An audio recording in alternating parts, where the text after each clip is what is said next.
durant le camp d'entraînement, j'ai connu les eaux profondes, les eaux troubles. On est allé vraiment dans le deep.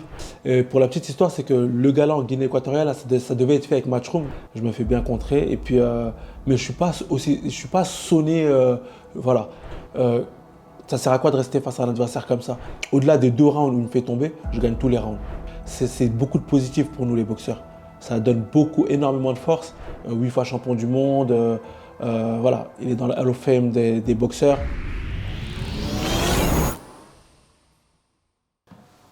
Salut à tous, c'est Souleymane Sissoko pour Première Reprise. Souleymane, on se voit un peu plus de 10 jours après ton combat contre Cavalioskas à Malabo en Guinée équatoriale. On va y revenir déjà, mais comment tu te sens? Est-ce qu'il n'y a pas de blessure après le combat? Tout va bien? Je vais bien, tout s'est bien passé, pas de bobo. Les combattants sont derrière moi et là je reprends déjà l'entraînement. Qu'est-ce qui t'a donné envie de combattre en Guinée équatoriale?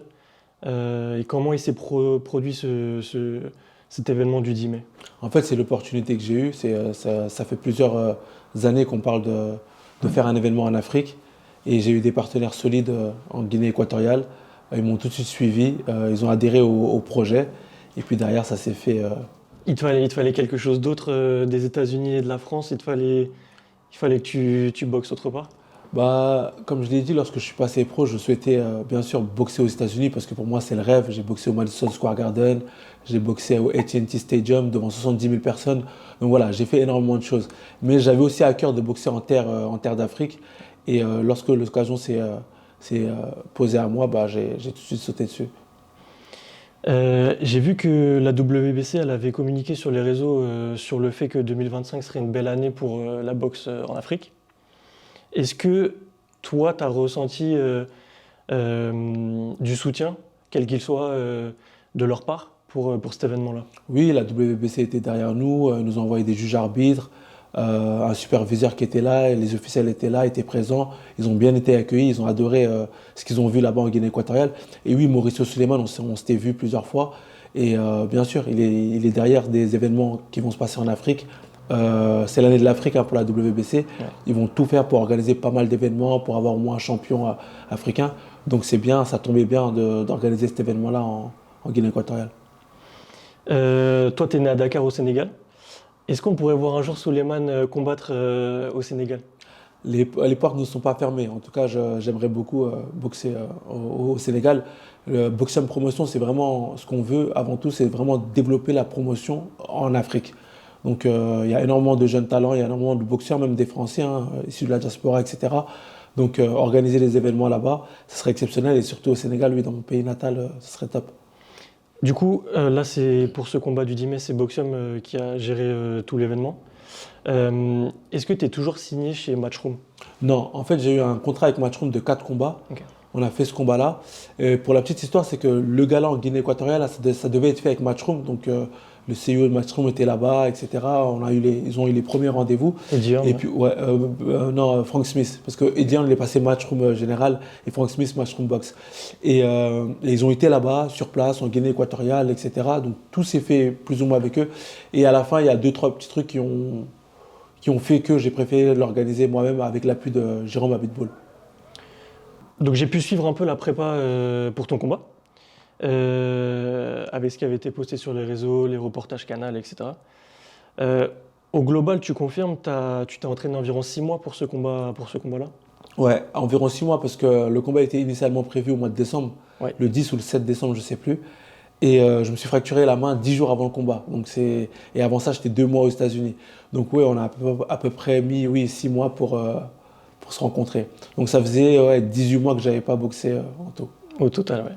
Donc tu as passé, après ta fracture, tu es revenu doucement. Tu as passé plusieurs mois à l'INSEP et aux États-Unis. C'est ça. J'ai fait 2 mois à l'INSEP.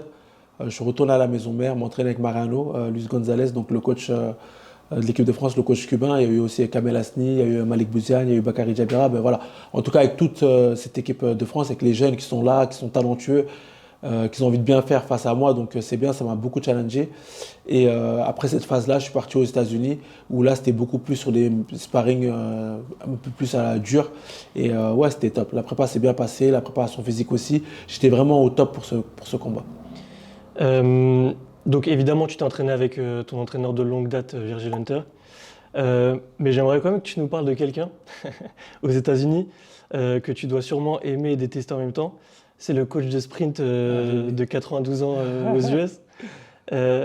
Parce que la façon dont tu l'as décrit dans le reportage Canal, franchement, ça m'a fait sourire. Mais je suppose que toi, tu n'as pas trop dû rire avec lui, justement. Bah oui, Rémi, c'est à la dure, hein.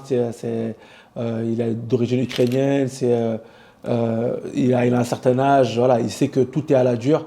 Je me suis égratigné le genou, il m'a dit, écoute, ça va? T'es sûr? Ok, allez, on repart. En fait, il est vraiment à la dure. Tout est à la dure. Mais on sait qu'après un training camp avec lui, on est bien. Et Rémi, il s'occupe de Terence Crawford, il s'occupe de Devin Haney.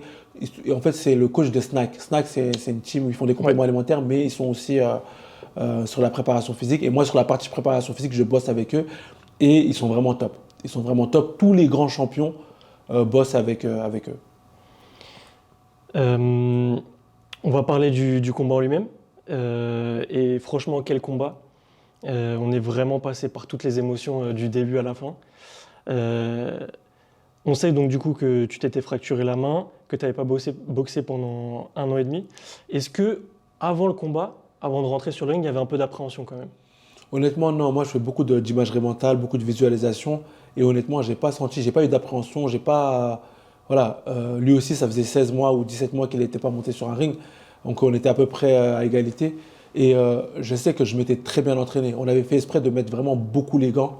Sur le premier camp d'entraînement, déjà, énormément de, on avait fait énormément de mises de gants. Et là, sur le second camp d'entraînement aussi, pareil, énormément de mises de gants. Tous les 4 rounds, j'avais des différents sparring, je faisais plus de 12 rounds, etc. Donc prêt, je sais que j'étais prêt physiquement. Je me suis très bien entraîné, je me sentais très bien. Après, voilà, j'imaginais un peu le truc. Et moi, lorsque je fais quelque chose, j'essaie de penser sur le côté positif. Je ne me mets pas de négatif en moi. C'est-à-dire, je ne me dis pas, ah, ça fait 18 mois que je n'ai pas boxé, ça va être chaud sur le ring. Non, tout ça, c'est des pensées négatives. Je me dis, ok, ça fait 18 mois que je n'ai pas boxé, c'est pas grave. Ouais, tu J'ai laisses mis ça de beaucoup les côté. gants, voilà, j'ai mis beaucoup les gants. Ça permet de, voilà, d'équilibrer la chose. Et c'est ce que j'ai pas ressenti ça sur le ring. Au début, j'avais un peu de mal sur ma distance. Et après, au fur et à mesure des rounds, bah, j'étais de mieux en mieux. Ouais, on l'a vu, le début du combat était un peu poussif de ton côté. Il y a eu 2 passages au sol. Est-ce que tu peux nous expliquer ce qui se passe dans ta tête au moment du deuxième knockdown, dans la 5e reprise, où tu te raccroches aux cordes à 2 doigts de tomber, quoi. Ouais, bah, je ne m'y attendais pas. En fait, c'est un coup que j'ai pas vu venir. Je me fais bien contrer. Et puis, mais je suis pas sonné. Voilà. Derrière, oui, je tombe. Heureusement, j'ai mon pied et ma main qui attrapent la corde. Je me Ouais. relève tout seul. Donc, je reviens tout seul. Je rentre tout seul dans le ring. Euh, voilà, c'est la boxe. C'est comme ça. C'est vrai que c'était très spécial et j'ai beaucoup ont Visuellement, hein. paniqué. Ouais, Exactement visuellement, aussi. c'est impressionnant, C'est quoi. impressionnant et beaucoup ont paniqué aussi. Et moi, voilà, j'ai regardé l'arbitre dans les yeux déjà pour lui montrer que tout va bien. Et j'ai essayé de rassurer aussi mon corner, donc mon coin, leur dire voilà, je vais bien, tout se passe bien, vous inquiétez pas. Ça s'est fait en début de round, donc voilà, fallait tenir, fallait être bon, fort Ouais. mentalement.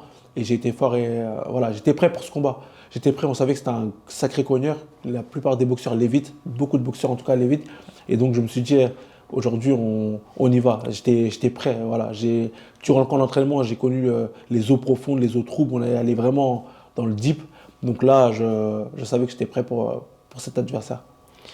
Ouais, on a vu que tu étais bien préparé puisque tu as emmené Cavalioskas au bout des 12 rounds. C'était une première pour lui. Euh, Est-ce que le game plan, c'était de garder la distance face à un puncher comme lui, quoi? Ouais, honnêtement, c'était ça la stratégie de combat. C'était vraiment de garder la distance, toucher sans se faire toucher et ne jamais rester en face de lui.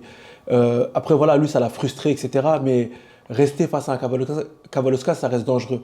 La boxe, parfois, il y a des combats, ça se gagne de façon stratégique, intelligente. Il y a certains qui ne le comprennent pas, ça, mais la boxe, c'est un sport d'intelligence. Et puis, il faut penser aussi à l'après-boxe, toutes ces choses-là. Mm. C'est vrai qu'on est là pour faire du spectacle, on fait plaisir au public, mais il faut être quand même smart face à un adversaire qui, on sait, qui est très puissant. Euh, Ça sert à quoi de rester face à un adversaire comme ça et de prendre des coups bêtes et de tomber, etc. Non, c'était de ne pas rester en face, toucher sans se faire toucher. Et moi, pour moi, sincèrement, en toute transparence, au-delà des 2 rounds où il me fait tomber, je gagne tous les rounds. Je me vois vraiment gagner tous les rounds. Certes, il avance, mais il ne touche pas. soit c'est dans les gants, Ouais. soit c'est bloqué. Et moi, à chaque fois, je le touche en bout de course. Et il n'arrive vraiment pas à me toucher. On voit la frustration qu'il a. Et surtout, à la fin du combat, on voit aussi la tête qu'il fait. Donc, Ouais, il était dégoûté. il était dégoûté. Ah ouais. Il était dégoûté. Le mental, il a joué un rôle énorme dans le combat, tu l'as dit. J'ai le sentiment que du coup, plus le combat avançait, plus la confiance changeait de camp en fait. Que Cavalioskas, comme tu l'as dit, il se frustrait. Est-ce que tu te disais, round après round, je suis sur la bonne voie? Oui, bah, je sentais que j'étais sur la bonne voie.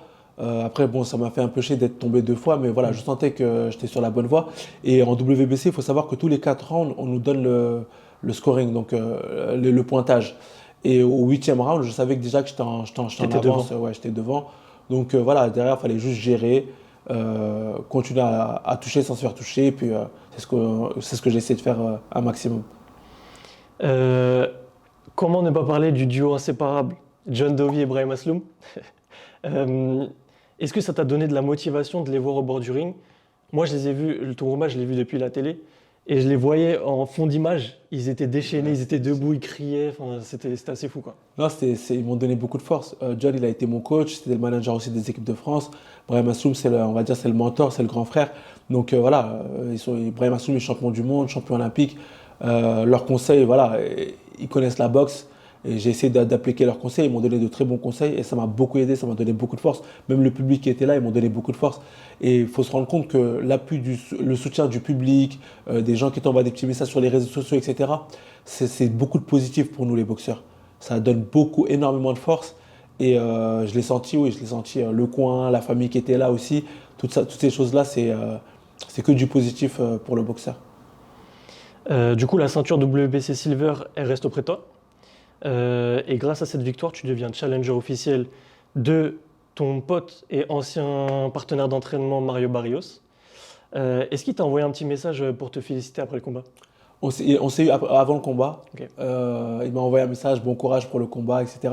Après le combat, non, pas que je sache. Mais oui, en tout cas, on s'est eu avant le combat.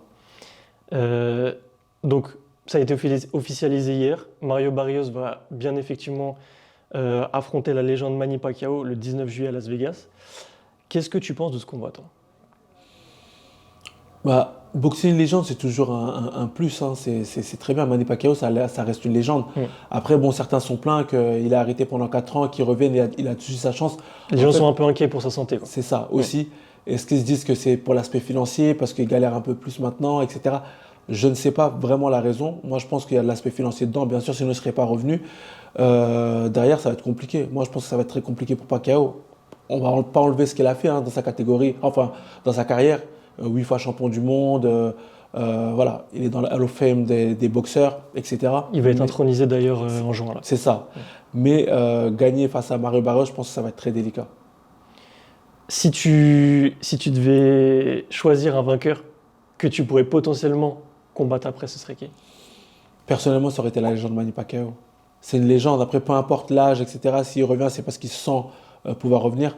Mais le fait de se dire que j'ai rencontré Manny Pacquiao, c'est un truc de dingue. Ce serait incroyable. Il était déjà champion du monde dans les années 90, 2000, 2010. C'est incroyable. C'est juste phénoménal de se dire que je vais rencontrer un mec comme ça. Je vais terminer avec cette question. C'est quoi la suite pour toi? Et est-ce qu'on peut te voir combattre pour rester actif avant ton title shot, par exemple? Ou est-ce que quelle est la suite pour toi? C'est une très bonne question. En fait, j'ai une proposition là, dernièrement, enfin récemment, pour faire un combat warm-up fight, comme ils disent, donc un combat de préparation avant le championnat du monde. On est en train de discuter là-dessus. Donc aujourd'hui, d'ailleurs, cet après-midi, j'ai un rendez-vous pour voir si on valide ou pas. Et ce serait cet été, donc fin juillet. Donc voilà, il y a le fait que c'est vrai que c'est très tôt, mais ça peut être bien aussi de faire un combat avant le championnat du monde.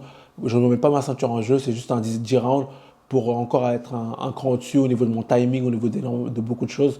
Donc ouais, peut-être qu'il y aura un combat avant le championnat du monde, mais on fera tout pour faire le championnat du monde d'ici la fin de l'année. Merci beaucoup, Souleymane, d'avoir accepté cette interview et on suivra avec grand plaisir tes prochaines aventures. Merci Nicolas, avec plaisir.